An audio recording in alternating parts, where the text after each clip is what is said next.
Fala pessoal, beleza?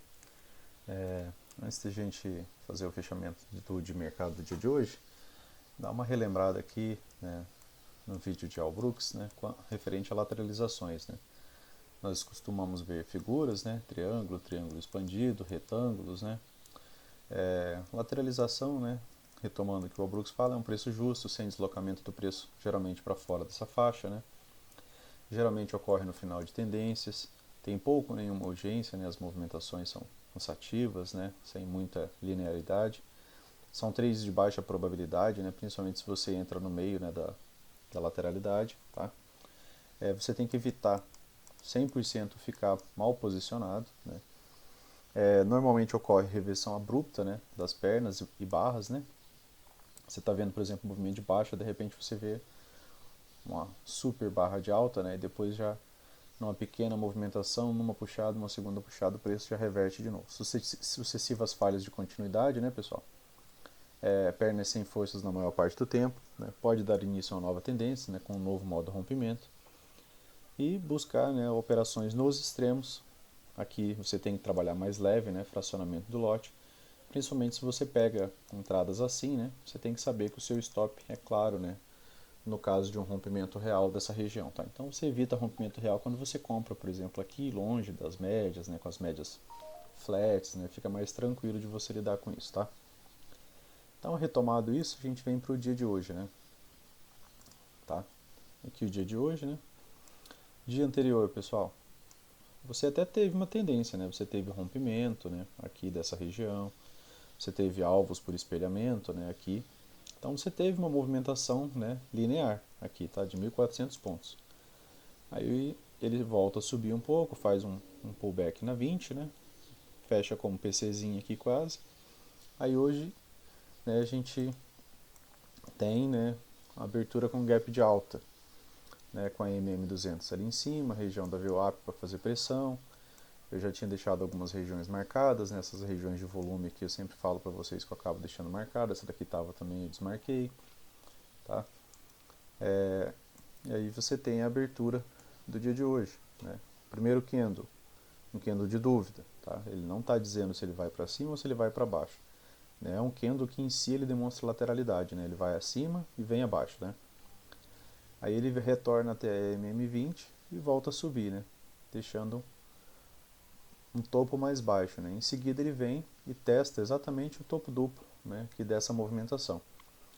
Aí a gente retoma ao Brooks, né, que fala que novas máximas e novas mínimas em lateralidades elas costumam falhar. Né? E você começa a observar características. Aqui dentro você não consegue ver gaps. Né? A ausência de gaps indica lateralidade. Tá? Então você tem só sobreposição de barras. Né? Uma barra se sobrepõe a outra, né? Tem pouco deslocamento do preço, tem pouca ou nenhuma urgência, né? Aí você vê essa primeira mínima vir aqui, né? O preço vem fazer nova máxima, né? Testa essa região, falha. Quando ele volta para fazer nova máxima, ele testa a região e falha, tá? Aqui você tinha já uma região de resistência, né, por volume, tá? Aí ele vem fazer essa nova mínima aqui, falha, volta a subir. Vem fazer essa nova mínima aqui, falha, volta a subir. Vem fazer uma nova mínima aqui, falha, volta a subir. Uma nova mínima, então toda vez que ele faz novas mínimas, né, ele está falhando e voltando a subir. Então isso daqui é a forma, né, de você pensar em operar esse tipo de movimentação. Né? Você joga para time frames menores, né, aqui para 1 minuto, e você vem, né, buscando compras nessa região, buscando vendas nessa região, né, até que isso falhe. Né? Aí depois ele vem aqui e deixa uma nova mínima de novo, né, essa daqui, né, culminou junto com uma wedge, né? Teve várias, né, wedges hoje, né, pessoal? Também, né? Se vocês observarem bem, a wedge, né, dentro de uma lateralidade, ela nada mais é do que uma renovação de mínima, que é aquilo que o Al Brooks fala que vai falhar. Né? Você tem aqui, ó, uma mínima, né, uma mínima mais baixa, ou seja, um teste abaixo dessa mínima, depois uma mínima ainda mais baixa. Então é uma nova tentativa, né, de vir abaixo do preço. Isso em lateralidade costuma falhar bastante. Tá?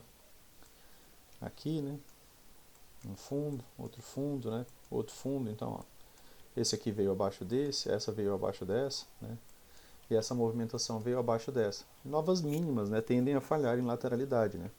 tendem a ser exaustão de movimento, né? Realização de lucros, tá?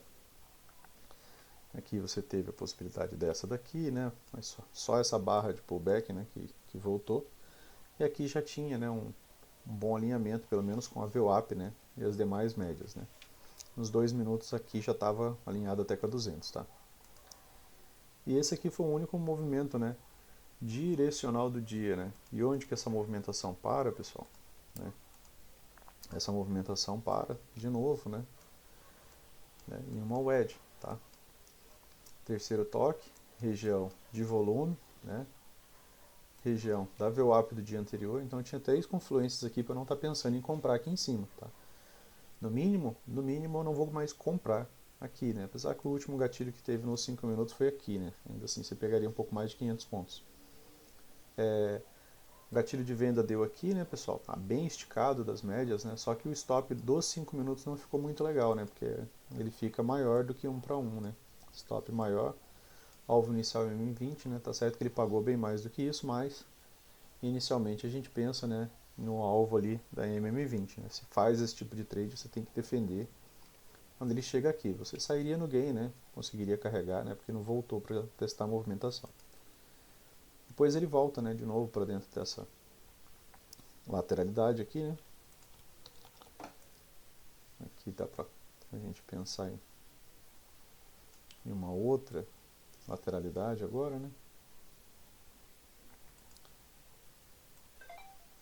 E aqui dá pra gente fechar o dia praticamente pensando num triângulo aqui, tá? Aqui tinha outra wedge, né? Nos 2 minutos. Vou dar zoom nessa daqui só para vocês observarem, tá? 2 minutos, né? Uma puxada, uma segunda puxada, uma terceira puxada, né? Depois de uma forte movimentação de baixa. Aqui você teve uma wedge, né? Tá? De novo. Uma boa barra de reversão, né? Mais de 60% do corpo, reverte mais de 60% da barra anterior, pouca sombra. Logo em seguida deixa gatilho, né? 120 pontos, chegou a pagar 300, né? Tá? O preço travou, né, nessa região aqui de volume, né, pessoal? Funciona bem, né? Como eu falei para vocês, em dias laterais, tá? Então, dias laterais é os dias que a gente mais utiliza, né? Esse suporte, né, que o indicador nos dá, né? Se vocês observarem, né, ele trabalhou nesse range aqui por um bom tempo, para você pensar em compras aqui embaixo, né, e pensar em vendas aqui em cima.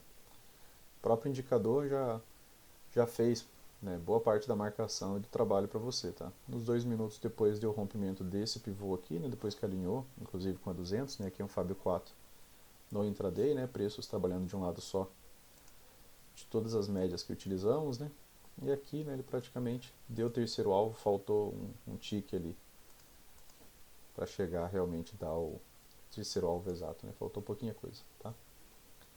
Dessa perna de baixo aqui, pessoal, uma movimentação interessante também, né, que a gente falou em alguns vídeos para vocês, é sobre retração, tá? Retração de Fibonacci. Se você pega toda essa perna de baixo, tá? E você mede ela, né, com Fibo, você vai observar que a retração da movimentação, ela veio, né, até o 61.8, tá? Então toda essa subida aqui, além de ser o edge, tá? Além de ser terceiro toque de linha de tendência, né, era o 61.8 de toda essa perna, né, essa pressão vendedora aqui, tá? Então você podia esperar, né, que fosse, né, ter pelo menos mais um pouco, né, mais uma perna aqui, vendedora. Tá? Então acabou sendo um ponto de reversão, né, o último ponto, né, são os níveis de reversão que a gente fala para vocês. 38.2 ele chegou aqui, no 50% ele repicou também, né, e no 61.8, né. Hoje ele praticamente parecia que ele queria testar os 3 níveis, tá, pessoal? Beleza? Dá uma olhadinha no dólar aqui, tá? Antes disso, vamos dar uma olhada no mini índice dos 60 minutos.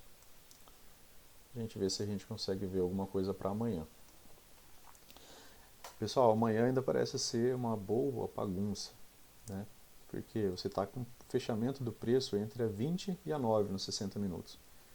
E enquanto o preço estava entre a 20 e a 9, o que você viu, né, nos 5 minutos, ou nos 2 minutos? Você viu isso daqui, né?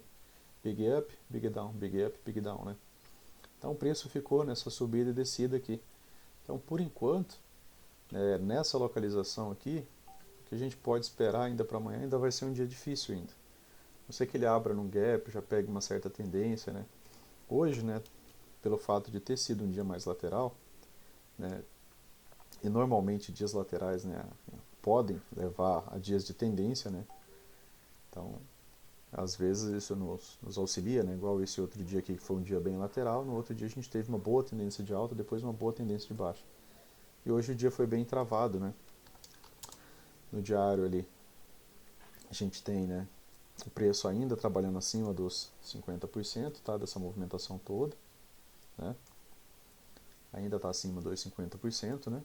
Então ainda tem um pouco mais de cenário comprador do que vendedor, né? Ainda pode vir testar os 50%, testar o 61.8 aqui, tá? 60 minutos, como foi falado, né? A princípio, extremamente lateral, né? Você pode ver a 20 flat, né? O preço tentando subir. Se o preço sobe, ele ainda tem ali como resistência ainda a 200 e a 50, tá? Aqui tem um triângulozinho expandido que ficou meio mal encaixado aqui nos 60 minutos, tá? Beleza, pessoal? Vamos dar uma olhadinha aqui no dólar. Vou começar já pelos 60 minutos. Diário do dólar, pessoal, né? Vamos de novo aqui para a retração de FIBO, né? Diário do dólar, né, testou a região dos 50% hoje, né? Teve um fechamento positivo, que já deixou um pouco mais interessante, né? Talvez para que venha fazer esse tipo de movimentação aqui, tá? Vamos ver os 60 minutos, se está um pouco mais interessante. 60 minutos também bem complicado, né, pessoal? Não tem muita coisa realmente para que a gente possa, né, adiantar, né, de movimentação, né? Tá também estreitando um triângulo ali, né? Assim como o mini índice. Triângulos são modo rompimento, tá, pessoal? Normalmente é lateralidade, né, que vai se estreitando, né, e gera um modo rompimento, como foi falado, que aí às vezes gera uma tendência, um canal estreito, depois um canal amplo, né, ou já uma lateralidade. Depende do contexto e cenário, né? Ou às vezes uma volta em V, né? Como o índice fez hoje. O mini dólar está um pouco melhor, né? Para subir, pouquinha coisa, né? Mas o alinhamento das médias ainda não é o ideal para subir, né? Esse aqui não é um bom alinhamento ainda para uma subida. Não nos 60 minutos, né? Porque você está vendo a 9 abaixo da 20, a 20 abaixo da 50, né? Esse aqui ainda é alinhamento vendedor. Mas, né, vem deixando fundos cada vez mais altos, né? Tá, então ele está deixando a escadinha aqui aos poucos, talvez tentar realinhar as médias. 5 minutos, né? Tinha, né? Essa região já aqui, né, pessoal, que já estava ligada do dia anterior, né? E vem afunilando, né, pessoal? A gente pôde ver, então aqui a gente também está dentro de uma grande lateralidade, né? E lateralidade muitas vezes, né, nos dá, como foi falado, né, um modo rompimento. Tá? No dia de ontem, né, havia falado para vocês que tinha a possibilidade, né, do mini índice, né, a partir daqui, né, seguir acima da 200, tá? E quem sabe fazer, né, um FAB 4 desde a abertura, né? Hoje ele já fecha, né, acima da 50, né, da 200, da MM200 aqui, acima de todas as médias. Né? Então está num cenário um pouco mais comprador, né, do que o mini índice, né, pessoal? Beleza? Essas movimentações aqui, pessoal, vocês têm que tentar, né, identificar, vocês têm que ligar linhas de tendência. Se for tentar operar, tem que tentar operar realmente nas extremidades.